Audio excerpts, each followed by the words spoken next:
सुनिए, सबसे पहले आपको इसके लौकी ले रहा है लौकी नहीं रहा कि टिक नहीं रहा।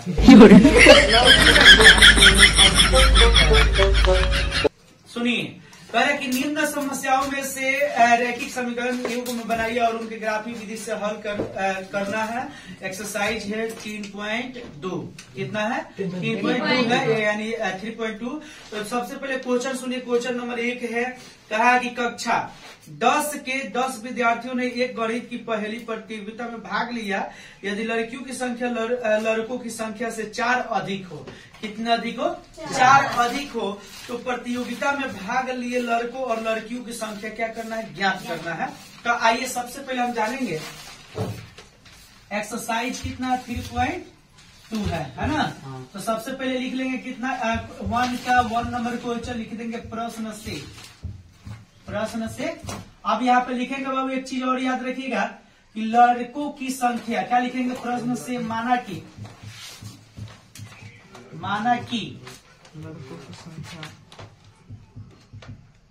लड़कों की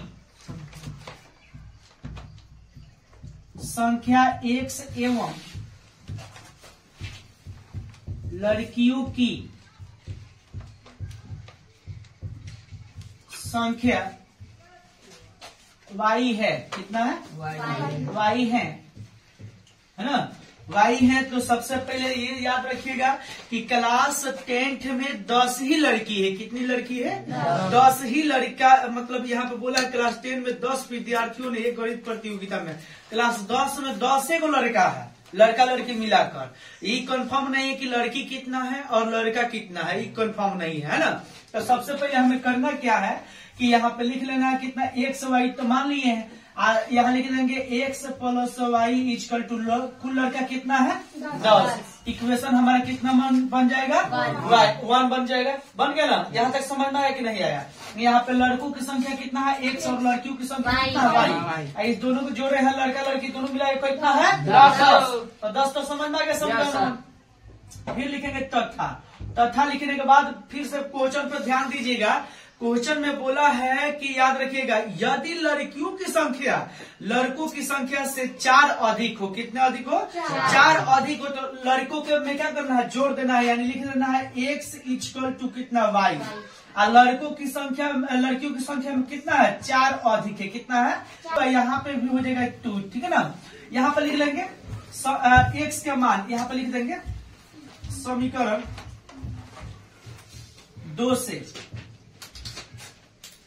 x इक्वल टू कितना y प्लस कितना है? 4 है ना। तो लिखेंगे x का मान समीकरण 1 में रखने पर, तो 1 में रखेंगे तो यहाँ लिख देंगे कितना x plus y equal to कितना हो जाएगा? 10। और यहाँ y x के जगह पर सब रखना है, तो x यहाँ पे लिख देंगे कितना y प्लस 4 प्लस कितना y इक्वल टू 10 हो जाएगा, होगा। और y कितना y 2y, तो 2y लिख देंगे, यहाँ लिख देंगे 10 है, उधर जाएगा तो माइनस में कितना हो जाएगा? 4। Any doubt? नहीं। तो यहाँ लिख देंगे 2y इक्वल टू लिख देंगे कितना बाबू? 6 होगा ना। 4 निकल जाएगा तो यहाँ लिख देंगे y इक्वल टू 6 बाई कितना 2 कट जाएगा, तो y का मान कितना देगा? 3 आ गया ना। फिर लिख देंगे y के मान समीकरण किस में रखे? 1 में कि 2 में? 2 में रख दो। 2 में रखने पर, ठीक है ना। जब रख देंगे तो यहाँ पे देखना है कितना है? x equal to y plus कितना है? 4। तो यानी y के मान 3 है जी, तो x इक्वल टू लिख देंगे y के मान 3 प्लस में कितना 4, यानी x के मान कितना देगा? 7। ये हमारा आंसर। कहाँ 4? ये यहाँ जगह 4। और ये देखिए, अब यहीं पे क्या आपको आंसर दिया होगा? अब लड़का लड़कियों की संख्या 7 और 3 जोड़ देंगे तो 10 हो रहा है। सुनो, लड़का और लड़कियों की संख्या जोड़ देंगे तो 10 हो रहा है। 7 और 3 10 हो रहा है। लड़कों की संख्या कितना है? नहीं, लड़कों की संख्या कितना है? 7। और लड़कियों की संख्या कितना है? 3। समझ में आ रहा है कि नहीं आ रहा है? तो इसे नोट कीजिए जल्दी से, ठीक है ना। समझ में आ गया ना? जल्दी से नोट कीजिए।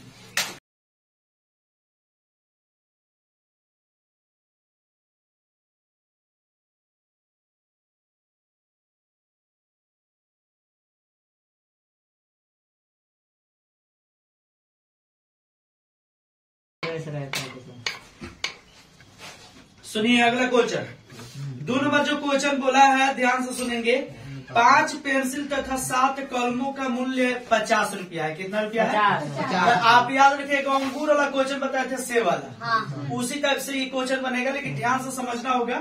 कह रहा है कि 5 पेंसिल तथा 7 कलमों का मूल्य 50 रुपया, यानी दोनों को मिलाकर 50 रुपया का पड़ रहा है, ठीक है ना। लेकिन कलम की संख्या कितना 5 है और 7 है ना। तो याद रखिएगा कि दोनों को मूल्य पहले लिखना जरूरी होगा कि इसका मूल्य कितना है, लेकिन ये कह रहा है 50 रुपया। फिर कह रहा है कि जबकि 7 पेंसिल 5 कलमों का कुल मूल्य 46 रुपया यानी 46 है। एक पेंसिल का मूल्य तथा एक कलम का मूल्य क्या करना, ज्ञात करना, ठीक ना। यहाँ लिखना है 1 का 2 नंबर, ठीक है ना। लेकिन आप प्रश्न से माना कि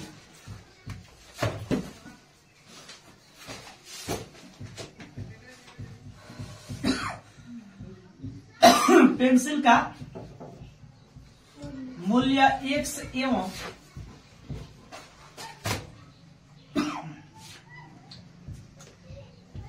कॉलम का मूल्य y रुपया है, y रुपया है, y रुपया है ना। तो सबसे पहले याद रखिएगा कि x plus y equal to कितना 50 रुपया बने। या दोनों को जब शुरू में कर रहे हैं तो कह रहा है कि 50 रुपया इस दोनों का मूल्य है ना। लेकिन कह रहा है कॉलम की संख्या कोई को है 5, कितना है पेंसिल 5 को है, कॉलम की कितना 7 है ना। तो ये हो जाएगा इक्वेशन कितना 1, एनी डाउट नहीं। फिर से लिख देंगे तथा, और तथा लिखने के बाद हमको फिर से ध्यान में तो रखना है कि बोला पेंसिल का मूल्य x एवं कलम का मूल्य y रुपया है। तो फिर किताब में बोला है यदि नहीं, यहाँ से बोला है ना, हाँ, एक पेंसिल का मूल्य तथा एक कलम का मूल्य क्या करना है, ज्ञात करना है। जबकि फिर से बोला है कि 7 यानी फिर लिख देंगे x plus y equal to 46 रुपया। इसका भी कितना बोला है, पहले बोला है कितना 7 और 5 बोला है, यानी बोला है जी हाँ 7 और 5। ये हो जाएगा समीकरण 2। यहाँ पे चलना है समीकरण 1 से। तो समीकरण 1 से चलिए चाहे 2 से चलिए, उससे कोई फर्क नहीं है। तो समीकरण 1 से चलेगा तो यहाँ हो जाएगा 5x plus 7y equal to कितना हो जाएगा 50, यानी 7y को कॉमन ले लेते हैं तो ये हो जाएगा 50 माइनस में हो जाएगा कितना 5x, यानी हो जाएगा y इक्वल टू कितना हो जाएगा 50 माइनस 5x बाटा में हो जाएगा कितना 7। हुआ कि नहीं हुआ। यहाँ हो जाएगा y का मान, लिख देंगे y का मान समीकरण किस में रखे, 1 में कि 2 में, 2 में खुल रखने पर। तो यहाँ पर रखने पर लिख देंगे तो यहाँ 1 का मान 2 कौन है, ये है, तो लिखेंगे कितना 7x प्लस में 5y इक्वल टू कितना 46, ठीक है ना। और यहाँ पे y के मान ये सब है, तो y के जगह पे लिखेंगे 7x प्लस और लिख देंगे कितना 5, यानी लिख देंगे 5 और फिर लिख देंगे y के मान कितना है 100, यानी लिख देंगे 50 माइनस कितना 5x बाटा में लिख देंगे कितना 7 और फिर इक्वल टू लिख देंगे 46 यानी 46। समझ में आ गया कि नहीं आया। तो है 7 और 7 सत्ते 49 x प्लस है हो जाएगा 50 25 यानी 250 फिर माइनस 50 25 हो जाएगा, x हो जाएगा इक्वल टू हो जाएगा 46 इंटू में हो जाएगा 7, ये वाला 7 जाके इसमें पूरा हो जाएगा। तो यानी यहाँ पर लिख देंगे कितना 25 वो x है इसमें और इसमें घटाएंगे तो कितना हो जाएगा 24x, कितना 24x प्लस में होगा। और यहाँ पर लिख देंगे प्लस में कितना 250 इक्वल टू लिख देंगे 7 × 42 के 2 और 4 7 × 28 4 32। समझ में आ गया कि नहीं आया। अब यहाँ पर लिख देना है 24x फिर प्लस इंटू कर लेंगे इक्वल टू, यहाँ लिख देंगे 322 माइनस में 250। एनी डाउट नहीं, यहाँ तक कोई दिक्कत नहीं है। यहाँ लिख देंगे कितना 24x इक्वल टू हो जाएगा, बाबू घटेगा तो सबसे पहले ये हो जाएगा 2, अब 12 में से 5 जाएगा तो कितना हो जाएगा 7, आई 2 में से 2 जाएगा तो 0, यानी खत्म हो गया। x इक्वल टू कितना हो जाएगा 72 बाई कितना 24, और 24 के पहाड़ा में 72 आता है तो 12 से कटा देंगे, 12 दूना 24 और 12 6 72, तो यानी 24 कितना हो जाएगा 72 नहीं होगा, 24 3 72, यानी x का मान कितना आ गया 3। अब हमको y का मान निकालना होगा ना जी, तो x का मान अभी आंसर नहीं होगा। थोड़ा सा देखिए, थोड़ा सा हम बना देंगे, आंसर आपका क्लियर आ जाएगा। लिख देना है, हिंदी यहाँ पे लिखे, ध्यान से रखिएगा, इसका हिंदी लिखना है। x का मान समीकरण 1 में रखने पर तो 1 कौन है, यहाँ है, तो लिख देंगे कितना 5x प्लस में 7x इक्वल टू कितना 50 है ना, 50, ठीक है ना 50।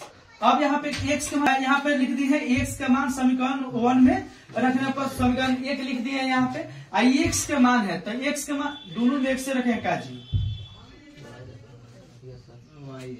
y होगा ना, यहाँ लिख देंगे कितना 5 इंटू 3, फिर प्लस में 7y हो जाएगा, इक्वल टू हो जाएगा 50, ये हो जाएगा 5 ये 15, प्लस में 7y इक्वल टू हो जाएगा कितना 50, फिर लिख देंगे 7y इक्वल टू 50 और माइनस में कितना 15, तो यहाँ लिख देंगे 7y इक्वल टू 35 हो जाएगा, कितना हो जाएगा 35, तो y इक्वल टू हो जाएगा 35 बटा कितना 7 कट जाएगा, तो कितना हो जाएगा y का मान कितना आ गया 5। यही हमारा आंसर दिया होगा, x का मान यहाँ आ गया और उसका मान वहां पर आ गया। समझ में आ रहा कि नहीं आ रहा, जल्दी से नोट कर लीजिए।